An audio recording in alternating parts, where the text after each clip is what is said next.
In his inaugural address, the 41st President of the United States said this: "We cannot hope only to leave our children a bigger car, a bigger bank account. We must hope to give them a sense of what it means to be a loyal friend, a loving parent, a citizen who leaves his home, his neighborhood, and town better than he found it. What do we want the men and women who work with us to say when we are no longer there? That we were more driven to succeed than anyone around us, or that we stopped to ask if a sick child had gotten better and stayed a moment there to trade a word of friendship? Well, Dad, we're going to remember you for exactly that and much more. And we're going to miss you. Your decency, sincerity, and kind soul will stay with us forever. So through our tears, let us know the blessings of knowing and loving you, a great and noble man, the best father a son or daughter could have. And in our grief, let us smile knowing that Dad is hugging Robin and holding Mom's hand again."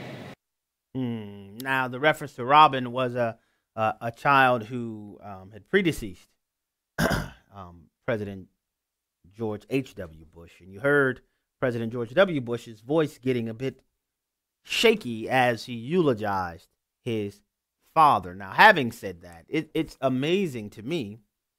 And I'm just going to tell you frankly, it's despicable to me how many of these people, especially in the lying, talking snake media, these people want to act like now they thought so highly of President George H.W. Bush when they excoriated this man while he was president. The same thing happened with, John McCain, who recently passed away, that the talking snakes loved him while he was being a maverick in the Senate. When he was running against President Barack Hussein Obama, they hated him. And then all of a sudden, he dies, and it's like it's a different person. I want you to listen to Molly Hemingway, and she was on the Fox News channel just talking about this ridiculous hypocrisy by the mainstream media. Go ahead, play clip number 3, please. When he was a candidate, when he was vice president, when he was when he was president, the media coverage was vicious, and they called him a wimp. That was the headline. That was the cover of Newsweek magazine. So to say today, oh, he was so kind and it was so respectable. Well, this was the same media that was decrying him for his personal traits.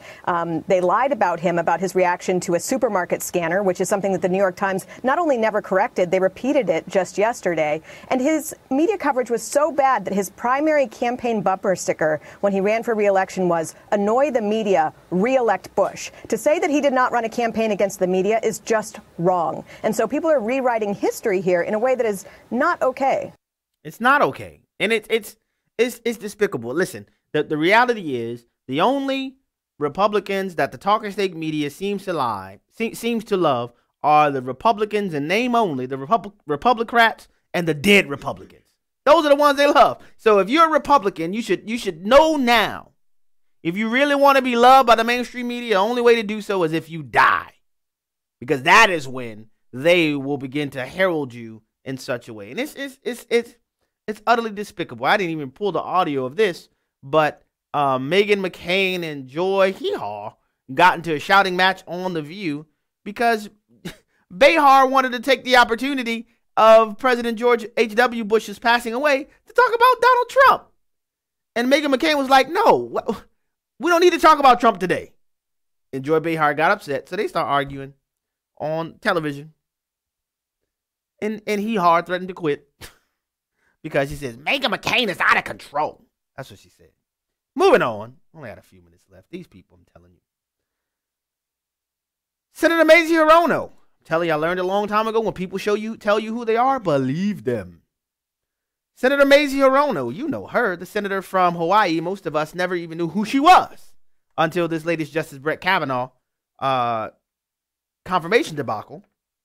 But the Democrat senator from Hawaii was interviewed at a leadership conference called Bend to Justice Conference, the Bend to Justice Conference, and she was being interviewed by Dahlia Lithwick. I have no clue who that is.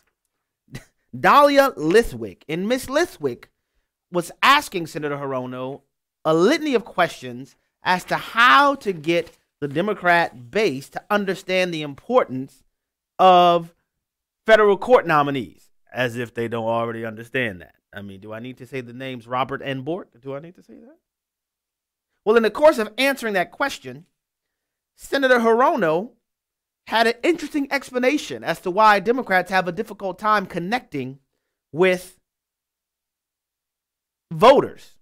Listen to what she had to say in clip number 1. One of the things that we Democrats have a really hard time is connecting to people's hearts instead of here. We're really good at shoving out all the information that touch people here but not here. And I have been saying at all of our Senate Democratic retreats that we need to speak to the heart, not in a manipulative way, not in a way that brings forth everybody's fears and resentments, but truly to speak to the heart so that people know that we're actually on their side. We have a really hard time doing that. And one of the reasons that it was told to me at one of our retreats was that we Democrats know so much. That is true. And we have to kind of tell everybody how smart we are. And so we have a tendency to be very left-brained. Now, if you didn't catch that, because this is radio, you didn't get to see the audio video, but what Senator Maize Hirono is saying is that Democrats do a great job of talking to people's intellectual capacities. I mean, I'm talking to their intellectual capacities, but they have a hard time connecting on the heart level. Because you see, Democrats are so smart. This is what she said. Democrats are so smart. They have all these facts and figures, you know. They are left brain, analytical, fact-centered. Look at Jason's face.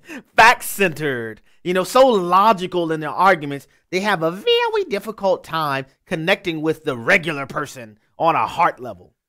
You need me to translate that for you? She's saying Democrats are too smart for people. Oh, Lord have mercy. She said the Democrats are too smart to connect with the average voter. So they have to do a better job of not just spewing their wonderful Maharishi type or Maharishi-like wisdom, their positions as the sultans of intellectual acuity. They have to find a way to appeal to the common man. Now, folks, if that is not the ultimate essence of hubris and elitism and condescension, I don't know what is. So she's saying is that if you don't connect with the Democrat Party, then you're just too dumb to do so. That's what she's saying. So when you put all of these things together, when you have, you know, she who shall never be president saying that a basket of deplorables, and you have the former long-legged Mac Daddy talking about that you cling to your guns and your religion, quit your whining, quit your complaining that oh, we're just dumb Doras walking around here not doing anything. We can't do anything. This is what these people believe.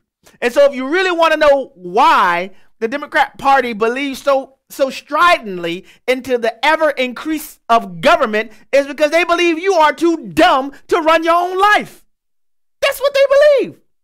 These are the same folks that will want to try to take your Second Amendment rights away when they have no clue how guns operate. No clue. No clue. And I'm not going to sit here and act like I'm a gun expert, but you have people who are attempting to assert all of these things, and they are these intellectual juggernauts. And so I'd like to ask Senator Maize Hirono, which aspect of the Democrat brilliance is it that causes you guys to support transgender identity? Is that a robust investigation into the scientific and biological realities? Come on, Maisie. We know better. I mean, this is what these folks really believe. They really believe you are so dumb that you can't understand their ideas. I mean, they have these titans of intellect, like Alexandria Ocasio-Cortez, who believes that Congress has multiple branches. Oh, Lord. You know, these intellectual giants like her. You know, you have these geniuses like Nancy Pelosi who says, well, you know, we need to pass a bill to see what's in it. But these people are ridiculous. These people are ridiculous. They are ridiculous. But that is what they really believe, folks.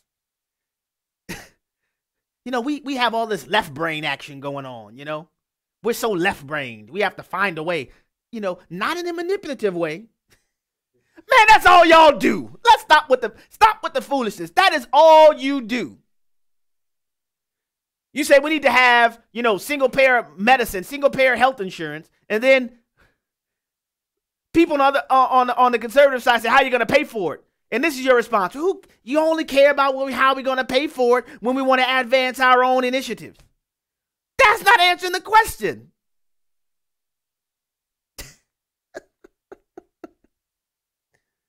Alexandria Ocasio-Cortez says she can't wait to get to Congress so she could sign all these bills into law. Congress members don't sign bills. That's what the president does. Congress members vote. Yeah? But you see, they're titans of thought, you see. Titans. And it's ridiculous. Moving on, I only have a few minutes left. These people are ridiculous. I mean, you too smart for us? That's why you can't get votes? No, that ain't why you can't get votes. Nobody want to support your ridiculous backwards agenda. That's why. We know exactly what you stand for, and we don't want it. That's why. I said I was moving on, didn't I? Well, the Miss Universe pageant is coming up, and I don't really follow pageants. Yeah, but you know, I ended up learning something when I married my wife. Because if you don't know, my wife is Puerto Rican, and the Miss Universe pageants are a big deal to Puerto Ricans. I didn't even really know that. I learned that from my wife. Well, the Miss Universe pageant is coming up on December 16th, I believe. I only learned that from this story. And there's a particular person that's a front runner. This person, notice I said this person, goes by the name of Angela Ponce. But that ain't Angela's original name, you see. Angela is a man. And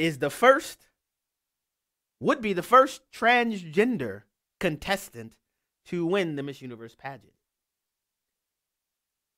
You see, she won the Miss Spain competition. He won the Miss Spain competition and is now competing for Miss Universe. And according to the odds makers, Ponce is the front runner to win the competition. You see what I did there? Ponce is the front runner to win the competition. Oh, yeah. Ponce says, if they give me the crown, it would show trans women are just as much women as cis women. And if you're not in the know, you see, cis women, how the woke folk refer to real women these days. Yeah.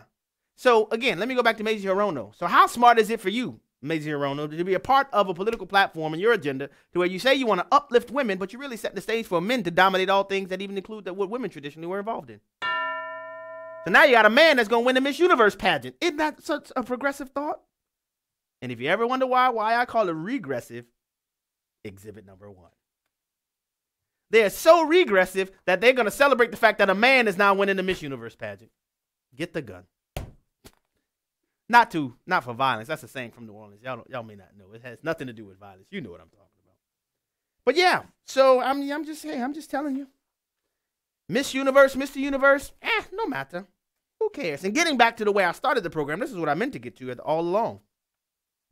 2 Board of Trustee members resigned from the Azusa Pacific University's Board of Trustees. Those men are Pastor Riley Washington, who is a prominent pastor known for his leadership role in the Promise Keepers movement, and Dave Diaz, who's a Sacramento area businessman.